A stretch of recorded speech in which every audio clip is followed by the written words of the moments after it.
Hey everyone, this is Mark, and I just bring you another Gears of War 3 gameplay. This time it's King of the Hill, and before I really get started into what I want to talk about today, which is mainly about objective play in general, is just a kind of little disclaimer. The beginning of this game, I don't play too well. I die a couple times, but you know, I think I make it up later on.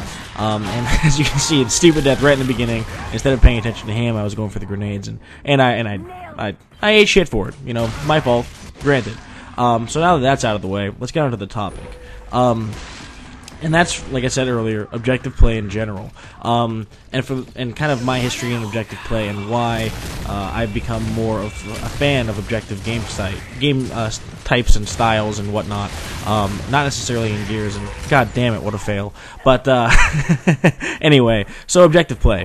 I think that there are obviously three main roles in objective play, which kind of everyone who plays shooter games knows about. So I'm not really going to cover in depth about the main objective player, the support player, and the main slayer. But what I really want to talk about, at least first, is something most people don't think about, and is that the killer, the slayer on the team, is actually a very important objective player, and for the longest time that was the role I took whenever I played objective game modes, just because I don't know, I never found them to be as fun as, I guess, a deathmatch. Maybe it was because I was immature and just wanted to kill shit, who knows, but I mean, that's what I always did. So in Halo, let's say be playing Capture the Flag, I would just kind of be one of the guys who said, well, fuck the flag, and I just would run around and kill the enemy team the whole time. And little did I know, that was actually helping my team, because when you have less guys to worry about on the map, let's say you're trying to run that flag and I'm killing everyone, then you don't have to worry about another maybe 5 guys in between you and that capture point when you're trying to get there. So having a killer on your team is I wouldn't say necessary, but it just makes it much easier for the people who are actually playing the objective. So it's actually it's surprisingly to me, it's a role that should always be filled, and that's what I used to do. However, what I do now is I kind of take more of a sacrificial lamb approach, like you just saw right there. I ran in their hill just so I could break it. Well, I mean, granted, I took down 2 guys in the process, but I ran in their hill just for the sole purpose of taking it down and making it so they wouldn't get any points anymore. I knew I was going to die running in there. There was no doubt in my mind. But the whole point was to break the hill and to make it so that we could start getting points and they would stop getting points. And that's just kind of, you'll see that time and time again if you're watching the gameplay instead of listening or doing both, whatever. But that's kind of what I do throughout this entire game, is I try my best to kind of fuck them up, instead of trying to stay alive and get a whole bunch of kills. And, I mean, yeah, I do end up getting a decent amount, but that's not really on purpose. And I kind of do that in Halo as well now, because Halo is my other big shooter game that I play. I haven't played it as much anymore because I've been recording for things like Let's Plays and whatnot. But whenever I'm not playing, I guess, Gears as my shooter, my main thing is Halo. But yeah, so I am a sacrificial lamb. That's what I've kind of grown into, is what I wanted to say. And in the end, whatever role you do take, whatever, I guess, flavor suits you in objective play, it doesn't really matter, as long as you guys are, as long as you're contributing to your team winning the game, because in the end, that's really what it's all about. I mean, sure, you could say, and I do support this idea that gaming is just for fun, and that it doesn't matter how well you do as long as you have fun. That's absolutely true, and some people are happy when they, whether they win or lose. But let's face it, the majority of us are happy when we win, and that's not something like unusual to say or think. That's just kind of a universal thing. I mean, it's much more fun to play a game and try hard and maybe not try hard, but at least play a game and win, than it is to play a game and lose all the time. And a quick aside here, this is probably the sloppiest triple you're ever going to see in Gears of War 3. At least the sloppiest triple for me. I don't know what the fuck this guy in the corner was doing, but he paid for it. But anyway, back to the topic. So, like I said, winning is really what you want to do, and as long as you are supporting your team in some way, shape, or form so that you guys can win, then you're doing your job. Whether it's, like I said, the Slayer, the support player, or the main objective guy. And I should really emphasize, because I think this is maybe self-explanatory, but I haven't stated it yet, that this would apply to any shooter, whether you're playing Halo, Call of Duty, Battlefield. Maybe not Battlefield as much, because they do have specific classes in that, and sure, there are and certain classes are like designated support roles. So like if you're a medic, you are a designated support role. But I think it can apply to other shooter games. I think a little bit closer, like definitely Gears, definitely Halo, and definitely Call of Duty. It doesn't matter what role you play, as long as you're playing one of them and you're doing it well, then you're really helping your team win. So where am I going with this? I think what I'm trying to say is you can extrapolate this beyond just Gears, even though I'm playing Gears and mainly talking about Gears right now. Now, what happens when your team doesn't give a fuck?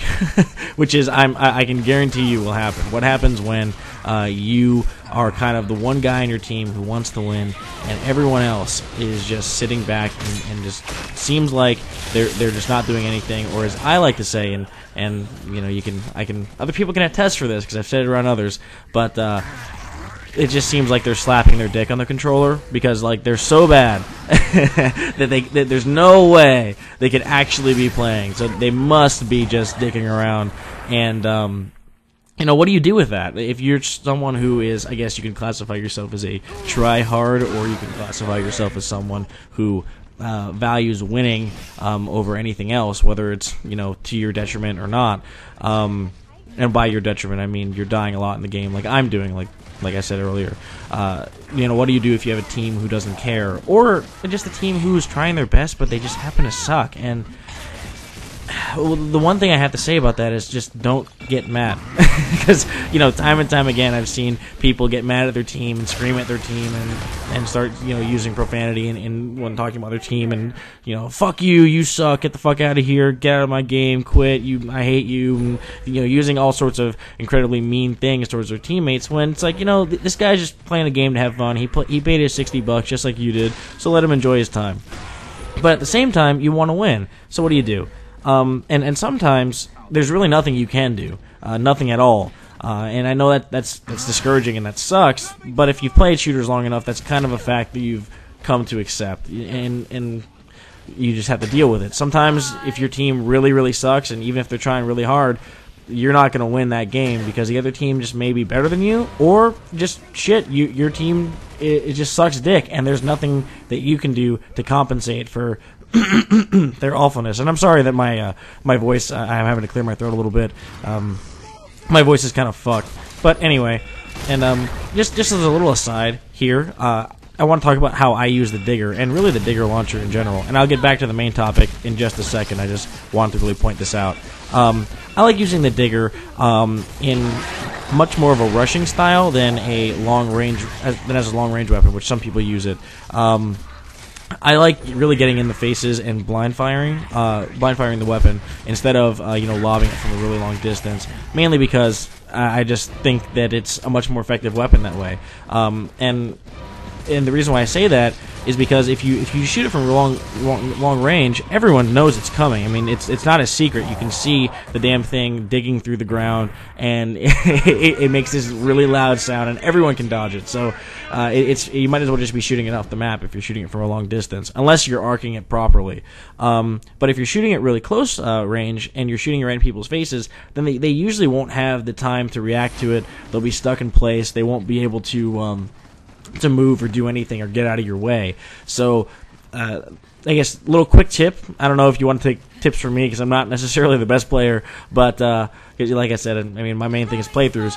But that's just, I guess, a quick tip from me to you.